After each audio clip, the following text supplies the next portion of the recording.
This is the Willowbrook art cycle, where an artist comes up with an idea, builds a mental plan asking what, where, why, how, and when, and then creates. Some of the things that we're going to do today is use our artist's eyes.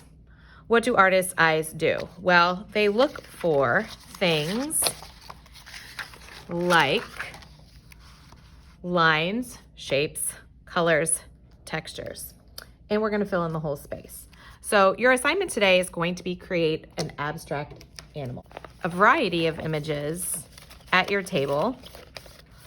After selecting an image, I've got these turtles here. I'm going to go with this one. After selecting an image, you're going to get a piece of paper. Today, you're using practice paper. Practice paper is the typing paper that we find in the printer. It's lightweight and flimsy. Art paper is 80-pound paper, and it makes a different noise. It's a lot thicker. Today's practice paper, not art paper. You need a pencil and possibly an eraser. When you're using a pencil, you are just sketching. So we're using our artist's eyes, and we're looking for lines, shapes. All right, let's see here. What shapes do you see? Right, I see an oval here, so I'm going to draw an oval. Oh, I can put my horizon line or water line down, an oval, another oval, a triangular oval here, another one here,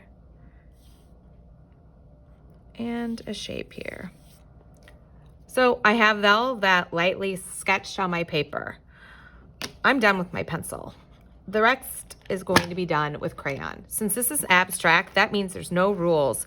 I'm going to look at my image and I'm going to use the crayons to create different textures and shapes.